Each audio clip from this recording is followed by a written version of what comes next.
আসলে প্রতিটা মানুষেরই একটা স্বপ্ন থাকে, তার একটা স্বপ্নের আবাসন থাক, ঠিকানা থাক, যেন সারাদিনের ক্লান্তি ঘুষিয়ে যখন বাসায় বা তার আবাসনে প্রবেশ করে তখন একটা যেন প্রশান্তির আমেজ চারদিকে কাজ করে। যেহেতু আমাদের স্বপ্ন, আমাদের ডিমান্ড, যে কাউরি স্বপ্ন বা ডিমান্ড সেটা আসলে নিজের রূপ দেওয়ার চেয়ে যে রূপকার বা শিল্পী তার মাধ্যমে দেওয়াটাই অনেক রিয়েলিস্টিক হয়ে ওঠে। তো সে লক্ষ্যে আসলে আমরা খুঁজতে থাকি যে কার দ্বারা আমরা আমাদের এই স্বপ্নগুলোকে, আমাদের এই রিয়েলিস্টিকভাবে ফুটিয়ে তুলতে পারি আমাদের এই বরাদ্দকৃত ইউনিটটাতে। তো যাই হোক, যে কোনোভাবেই আমরা ইউনিফাই আর্কিটেক্টের সন্ধান পাই এবং তাদের সাথে যোগাযোগের চেষ্টা করি।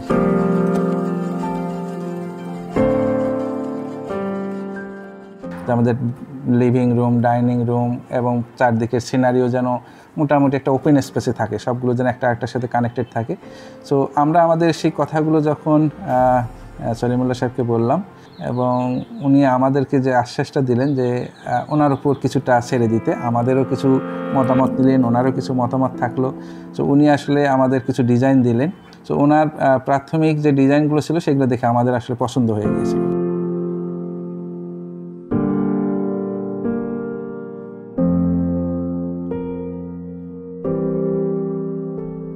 ঢুকেই একটা লিভিং স্পেস আছে, লিভিং স্পেসে ঢুকেই ডান দিকে আছে আমাদের টিভি ক্যাবিনেট, টিভি কনসোল।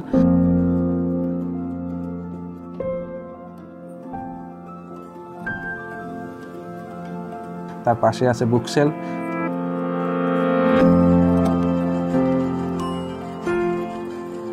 এবং অন্য আদার সাইডে আছে আমাদের সোফা সেট যেটা সেটা।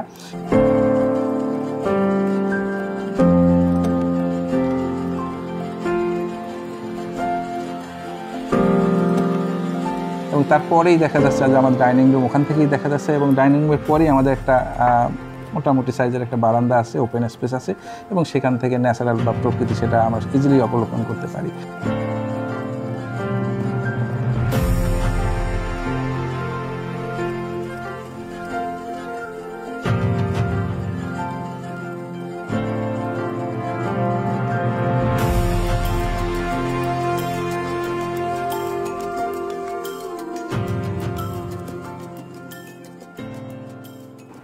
ডাইনিং এবং ড্রয়িং রুমের এন্ট্রি করার পরেই হাতের বাম পাশেই আমাদের আসলে মাস্টার বেড। সো মাস্টার বেডে বেসিক যে সকল নেসেসারি থিংস থাকে, যেমন ক্যাবিনেট, ড্রেসিং টেবিল,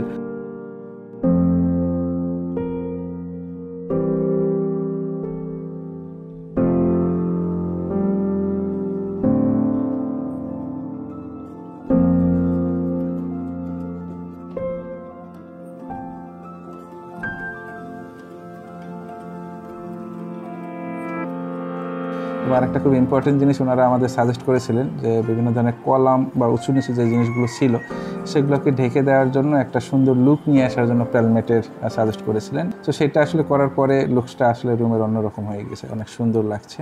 বিশেষ করে ক্যাবিনেটের স্ট্রাকচারটা এবং কালারটা অসাধারণ।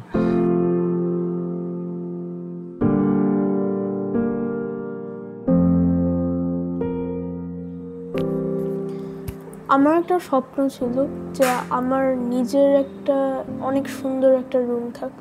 আমি চেয়েছিলাম যে আমার রুম ব্লু এবং হোয়াইট কালার দিয়ে একটা প্রাকৃতিক এনভায়রনমেন্ট তৈরি হবে।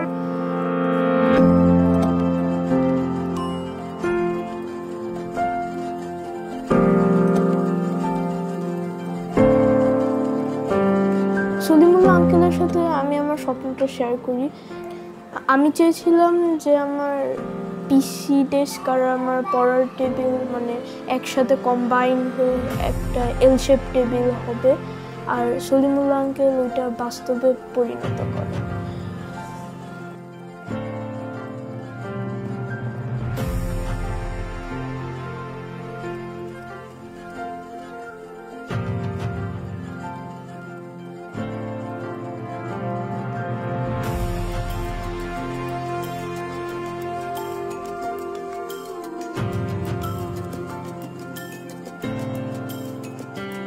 সো গেস্ট বেডের সাইজটা আসলে তুলনামূলক অনেক ছোট, তারপরেও এই অল্প স্পেস জাস্ট ম্যাক্সিমাম ইউটিলাইজেশন উনি ওনার এক্সপিরিয়েন্স দ্বারা আমাদেরকে সহযোগিতা করেছেন। গেস্ট বেডে দেখা গেছে যে একটা ছোট্ট রিডিং টেবিল বসানো আছে এবং সেখানে ক্যাবিনেট করা আছে।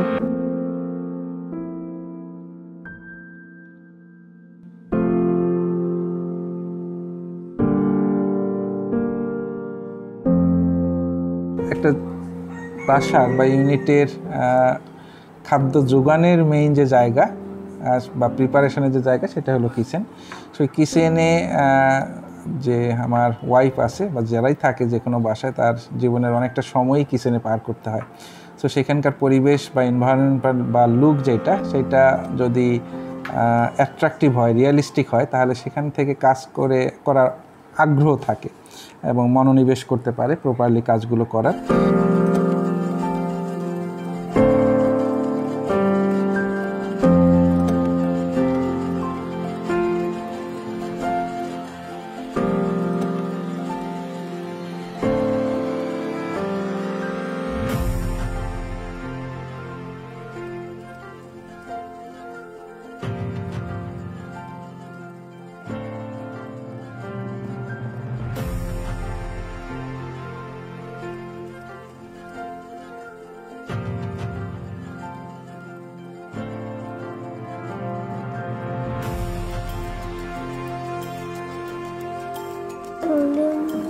আঙ্কেল আমাদের বাসাটা সুন্দর করে দেওয়ার জন্য ধন্যবাদ।